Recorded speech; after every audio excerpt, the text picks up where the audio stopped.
Oh God, the wind is blowing directly in my face. February was a super tough month for me, and I think it was very much needed for me personally to grow. I had to go through it to feel it and get that life experience, and I think I'm gonna be better for it moving forward. Actually, I know that I will be better for it. I came into March with a lot of desire, a lot of eagerness and motivation to get going, to change, to improve myself and my mental space. My main focus was learning how to navigate all of this, learning how to learn more about myself. I kind of just had to come to terms with what I was feeling. The more I was trying to convince myself throughout the beginning of the year that I was okay even though I wasn't, the worse it kind of got. It didn't get better until I just accepted that that was the situation I was in, that that was how I was feeling. It was once I started being honest with myself that I really was able to learn from what I was going through and navigate out of it, learn how to deal with those emotions that I was dealing with in that moment. And that kind of goes hand in hand with knowing that there are certain things you just can't control. There's things are gonna happen in life. Most of them, sadly, are things that you cannot control. You have absolutely no say in how X, Y, and Z goes. The only thing that you can sort of control or that you have some sort of power over, and even that is debatable, is your mind, your mindset, how you perceive things, how you choose to act on things. And it can be super easy, I know, at times to blame it on emotions, and I do think that there needs to be room for that. But I think it's also super powerful that having the knowledge that you can catch yourself in that and be like, hey, am I actually gaining anything from the way I'm acting, the way I'm thinking right now? If not, how can I go about changing that? How can I change my perception and almost like a placebo effect myself into feeling better? What you think?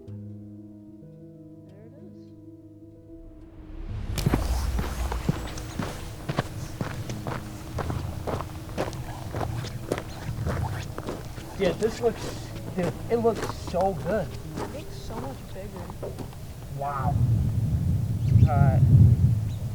You ready to step on this? Dude, we're standing on actual... Oh, this feels way smoother than what it looked on the video. Dude, let's...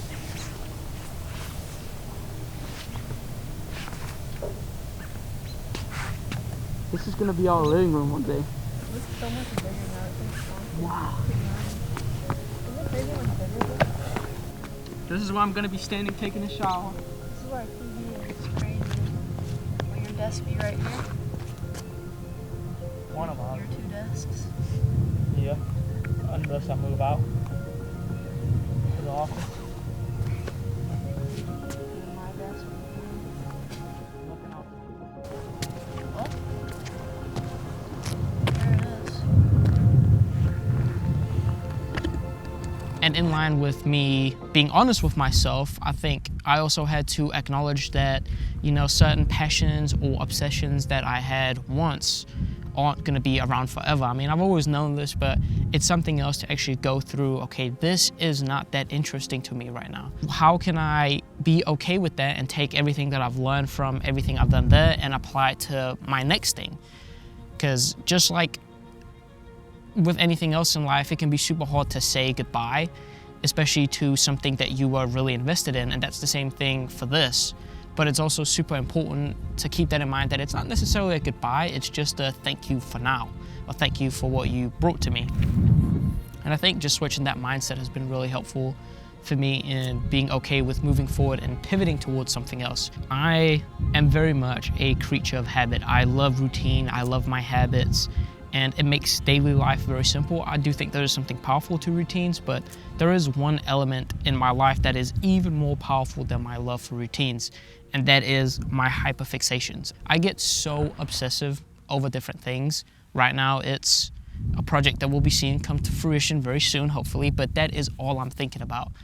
And that kind of has a little bit of an overwhelming effect on everything else, and then I kind of have to work around that and create a routine around that.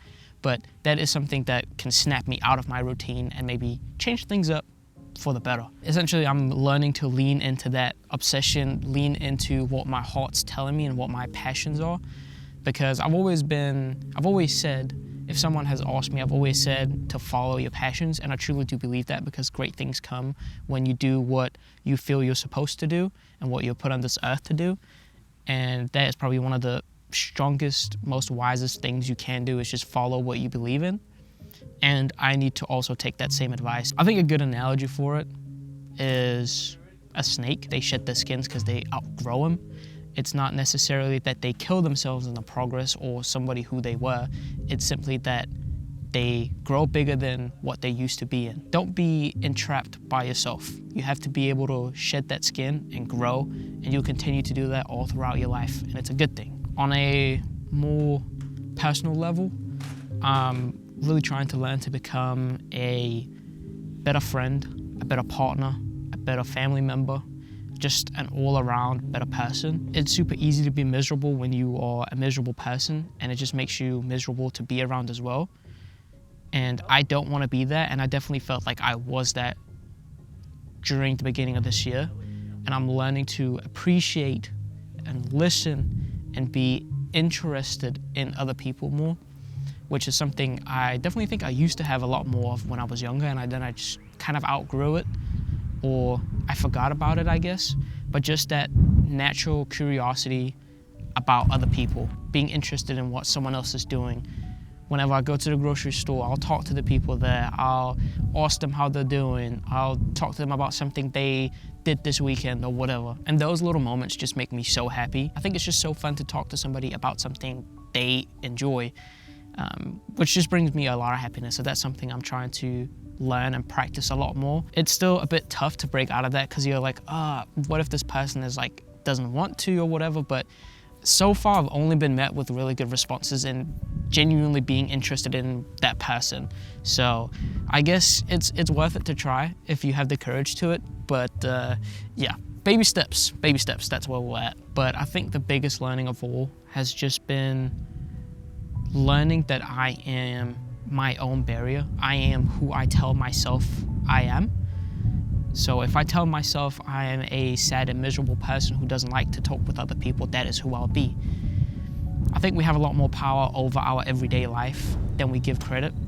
If I wake up and I tell myself, you are a person that likes to go running, you are a person that likes to go to the gym, you like to work hard, be efficient, you like to be present with your loved ones, you like to be outside, spend time, enjoy all of that, I think you will become that person.